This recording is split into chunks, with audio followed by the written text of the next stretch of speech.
We're today we're live in the Monmouth University. Monmouth University. You say where we're at. Monmouth University, McGill Commons building.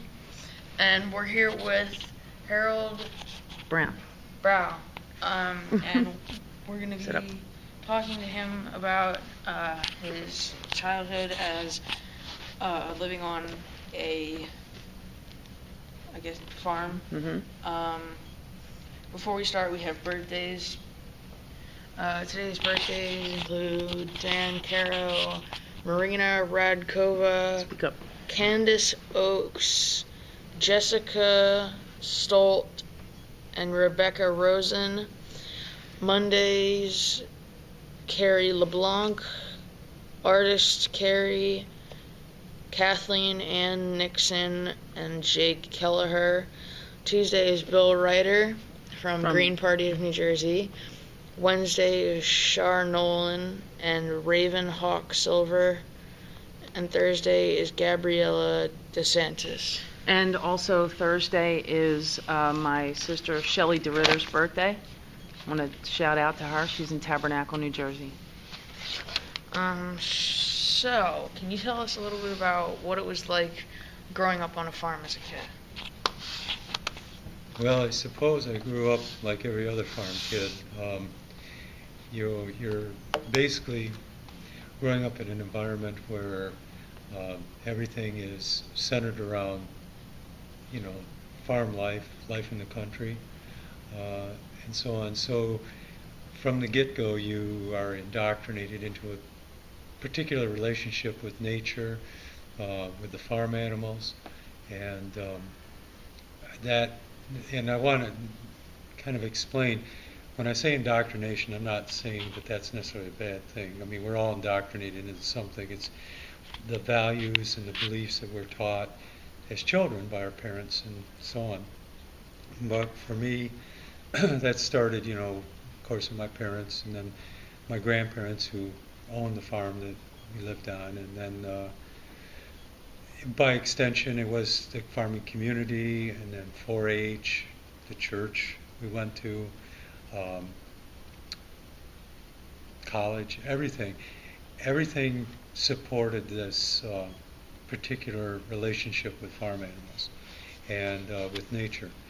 I would have to say, though, that the thing that was probably the biggest reinforcer of that indoctrination was advertising, was television. Because there wasn't a time that, even today, that I could turn on the TV and at least during every commercial break there at least wasn't one commercial that wasn't selling animal products. And it was like, we're doing good work, we're feeding a hungry country, and we're helping to do that. So, this is what was,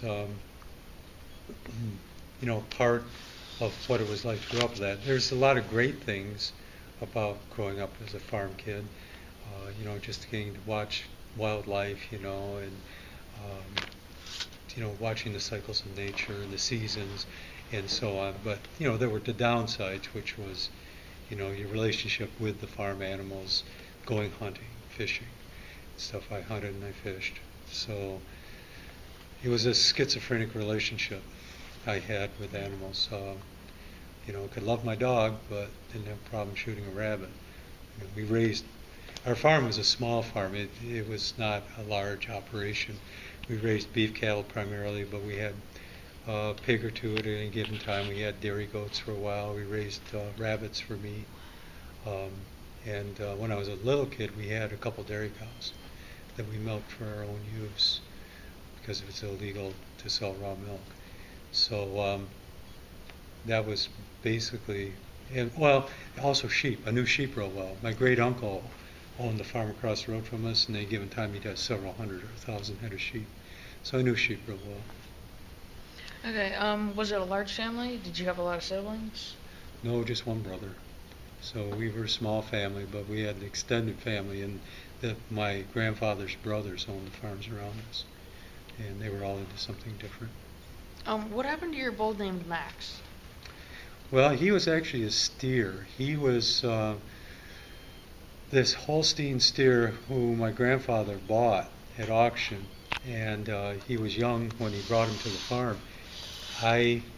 First off, we didn't know what to make of this because we raised Angus, which are beef cattle, and he's black and white. He's a Holstein. That's a dairy cow. But he bought him at auction. He thought, well, we'll raise him for meat. And that's what we did. Well, my brother and I were very young at the time, and I was probably 6, 7 years old. And we named him Max. So that was part of the thing. We get off home from school, get off the bus, go do chores. And Max was not like the other cattle we had, in that beef cattle have been bred for meat and nothing more, where dairy cattle have been selectively bred to have a certain temperament. They're easier to be around, handled, and so on.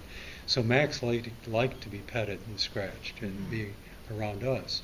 So we basically bonded with him. And then one day we came home from school, and Max wasn't there. I asked my grandfather, where's Max? Said, oh, we had to send him to get slaughtered. Didn't want to do that on the farm around us. And later, a day or two later, all this racks of packaged meat came back, and we said, is that Max? Yeah. So my grandfather we both got upset about it and said, we can't eat him. And so he took a wax pencil and he wrote Max on all the packages. And we put Max at one end of the freezer and everything else without name was at the other end. So if we wanted some hamburger, we went down and got something that didn't have Max on it. So my parents and my grandparents stuff, they ate Max. Wow. What's different about your favorite meals now and your favorite meals then? Like, do you still eat the same sort of things but with mock meats, or? Well, there isn't much. I would say the main difference between then and now is the food is so much better. I grew up in a family that was pretty typical Scottish English cooking, which is, our whole spice rack was a bay leaf, salt and pepper. So when I learned ethnic cuisine and just the breadth and width of what's available out there to eat, it was fascinating, and I've become a foodie kind of, because there's so much more I can eat than I ever thought I could. So when people say, "Oh, when you eat a plant-based diet, you're really restricted," no, it's actually the opposite. There's so many cultures that are a few thousand years ahead of us in plant-based cuisine, and we're just catching up here in the United States. But it's not surprising, we're a cattle culture here and pretty resistant to it overall. But boy, I eat so much better than I used to. Tell them about cinnamon snail. Oh yeah, have you heard of the cinnamon snail? I sure have, and I'll tell a little story of a good friend of mine who's an attorney in New York City. His fiancée, she works in Manhattan, and she will travel. She gets an hour for lunch, and as long as her travel time to there and back is doable, she'll do whatever it takes to eat there. She says it's the best. And I live in Ithaca, New York, or near Ithaca, New York now, and as of this summer, we have 2 food trucks. So 2 vegan food trucks. And it's awesome to have, portable vegan food like that. Cinnamon Snail's got 2 trucks now. Do they? Yeah. It's good to know. So do you have any rescue animals, like pets or? Yeah, we have one little pit bull named Lola, and she was soon to be euthanized because she was just so crazy. She was pretty much a puppy when they found her, and she had an unknown backstory. But my wife was volunteering at the Humane Society, and we do, believe it or not, in rural New York, we now have a no-kill shelter. Cool. And so Schuyler County Humane Society is a no-kill shelter, and Lola was there, but they were really questioning her ability to be rehabilitated. And my wife was the only person who was able to connect with her, because she was exercising dogs out there. And so we brought her home and said, we'll foster her. And she's smart as a whip. And we fostered her. And then when the first adoptive people said, well, we'd like to come visit her, that's when I called my wife and said, hey, we just got a phone call, somebody's going to go check Lola out. And I said, we need to talk about this. And I made the decision to adopt her. So we've been having it for 2 years now. I'm very happy life with Lola. Okay. Can you tell us about the film Peaceable Kingdom? Yeah, Peaceable Kingdom, the full title of it's Peaceable Kingdom, The Journey Home, is really a unique film. It's what Tribe of Heart does, I think, which is unique in this kind of genre of films, and it's movies about transformation, but transformation of people and animals. And I'm one of many people in that film. It features a couple sanctuaries and people like Howard Lyman and his wife Billie Jean, and Jason and Casey, who used to have Omani Sanctuary in New Jersey, and Sherry and Jim, who have a sanctuary near Boston in Massachusetts. They're unique in the sanctuary world. They're the only sanctuary where both the people who run that sanctuary used to be farmers. He had a dairy operation, she used to have dairy goats, and they had a change of heart, and they run a sanctuary now. Very cool. So, What? Does he have children? Yeah. And why? Do you have children? No, I made a decision when I was in 9th grade not to have children, believe it or not. This was many, many, many years ago. But in civics class, we were given an assignment to create an ideal society. And after I did all this research, this is dating me, but it was the first year that the zero population movement started. So I'm reading all this stuff about global population and the problems we were having in environment. The environmental movement had just started in 1970, the first Earth Day anyway. So I did all this research, and my ideal society was going to be one that didn't operate on money, and that we had the absolute option without judgment of not having children. But when I looked at the environmental and social ramifications of having children, I made a choice not to. And that was I looked at it back then, I used to say, that's my gift to the world, is to not have children. Very cool. So, why are we here today? Well, we're here today for this event where we're going to be doing a little bit of an early Thanksgiving. So we're going to be sitting around talking, eating some good food, and talking about all the things that we're grateful for. Thanksgiving to me has always been one of those holidays I really enjoyed. Never enjoyed the colonialism aspect of it, but for me it's morphed into something where I give thanks for all the great things that have happened in my life, my journey. I'm extremely grateful for that, and that for other people who are on their journeys to animal consciousness. And that's what we're going to talk about, is all the good things that come our way when we open our eyes and trust our hearts. We've been here a few times, right? We've been here a few times with Monmouth Area Vegetarian Society. So you want to tell them about the other times that we've been here? Well, the first time we were here, it was for a screening of Bethany's story. And the second time, which is probably 3 weeks ago? Has it been that long? Yeah. I think so.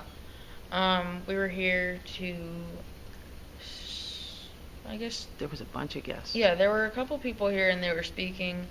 One was JP. Yeah, trainer. Who's a trainer. And another person that spoke was... I can't remember her name off the top of my head, but it was more on the nutritional end of it. So Yeah. he did the exercise end. And then the lady, Susie, she had her own personal story. Susie, I can't remember her last name. But there were a lot of people that showed up and there was a lot of good food. Yeah, it was a big crowd. They filled the room. It was nice to have a full room. I hope we can do that today. That would be great. I hear someone coming now. It's probably Mary, because it's about that time, right? And Angela. Angela is running a marathon. I don't remember the date of the marathon, but I think it's already done. She ran a marathon in New York. Wow.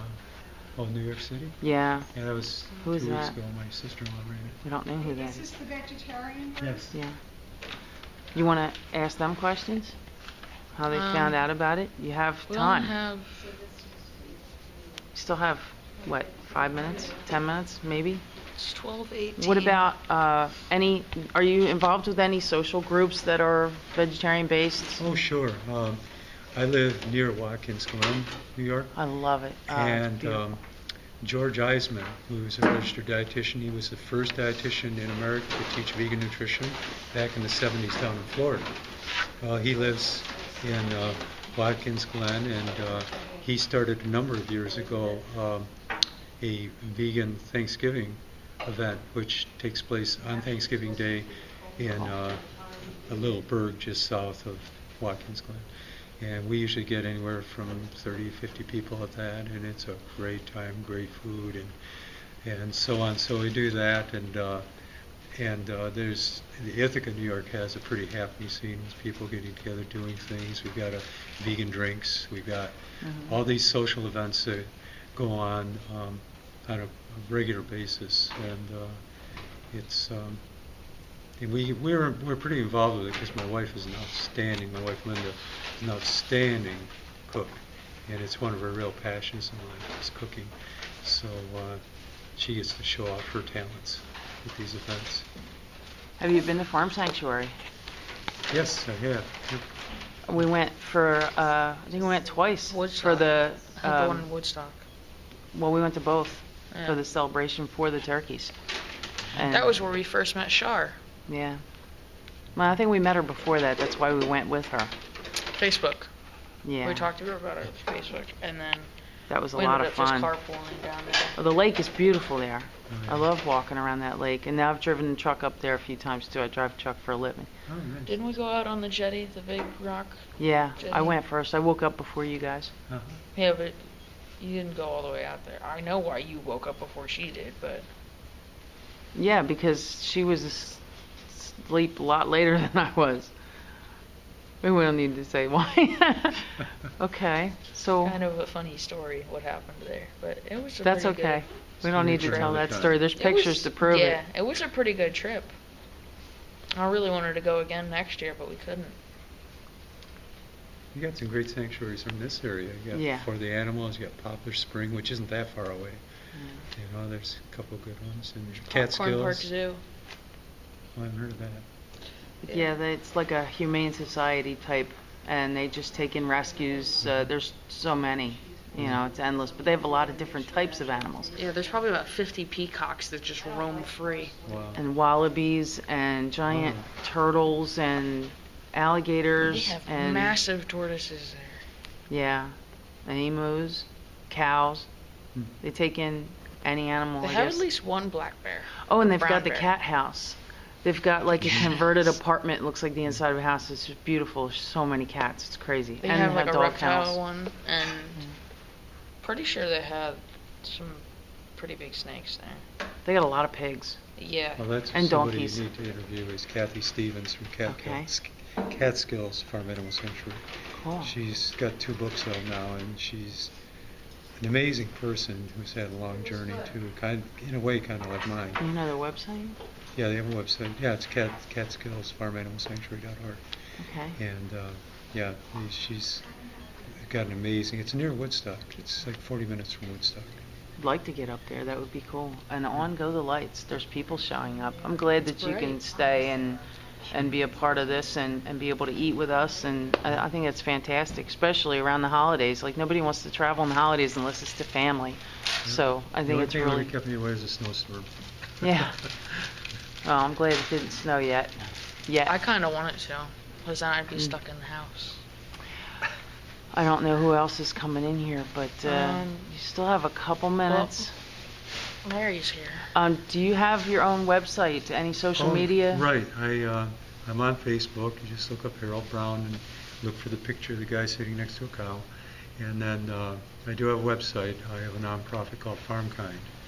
And basically the work I do is tying together what seem to be things that are micromanaged by a lot of other people. So I advocate for social justice, environmental justice, animal rights, and have peace through nonviolence, and how all those things are tied together. You get asked to speak a lot in different places. Mhm. How far have you traveled? Oh, throughout Quite a bit in Canada, California, Florida. Okay. Yeah, travel around a bit. Maybe Farm Animal Rights Movement could have you speak in D.C. at the conference. That would be kind Well, of I've cool. spoke there Oh, you for did? quite a few years in the past, yeah. Oh, okay. Ran rap Right. sessions. We've made 2 of them so far. We went to the one in L.A. and we went to one in D.C. the year before that, and this year we'll get down there to D.C. That'll be Hopefully. great. Yeah. Oh, update on the Paul McCartney Award. Oh, careful. What? Well, I don't know if we're really supposed to announce too much on that, but congratulations. Yeah. Congratulations to you for winning the Paul McCartney Award, and I'm looking forward to getting down there and meeting everybody and having some You yummy keep saying food. down there. We're going to California. Over it's not there. Down. Well, That's like you're saying we're going down to New York. no, that would be up. I know to say that because that's city. City's up, country's down. I don't know. That's my logic. Who cares? It'll be different food, different people. Looking forward to meeting some more interesting vegans and animal rights activists there, especially the kids. That's going to be a lot of fun. Well, I don't know, what time is it? It's 12:24. Okay, and you have a 5-minute song to play. We do. You opened with We opened with Human by Folkstar. Folkstar. and you're closing with I don't remember what song I said that was. The woman's name? Joy Askew. Joy Askew and Um, Peter Gabriel, Peter was Gabriel. it? I don't remember the title of the song, but we put a link to it underneath the announcement for today's show. Oh, before we end the show, we do have a present for you. We have a Kevin Storm Show bumper sticker. Oh, totally Oh, cool. great. And I got a brand new pickup to put it on. Oh, that's so cool. That's really good. So, if Dean's in Can you hold it studio up? currently, Very cool. he can play Very our cool. end Thank you. song. Dead Air Dean, Dead Air Dean as usual. he's on duty. Dean. Play the song. It's important today. Uh, He's messed up a few times. yeah. The same song repeatedly, but not this one. This is a Come new on, song. Dean. Don't fail me now. I bet Lacey's just running around, and that's why he's not playing the song. Lacey's He's in the busy studio. chasing her. Yeah. Yeah, or he's hanging out with his buddies. Probably. Well, then there's going to be dead air. Mm-hmm. Not And as long as we keep babbling on. you can babble for 4 minutes, Yeah, probably. but I really wanted to be able to play that song. Yeah, I did too. Even though I haven't should have heard wrote it down yet. what it was called, but we'll put the link to it there. And Come on, Dean. Play the song. I'm That's seeing just- food that's- accumulate. Did he cut you off? Maybe he No. started playing the song and just cut you off. No, call's still going. He would have hung up on me. Count down 1 minute on this thing so I know the time's good. Huh? You know what? I have a suggestion.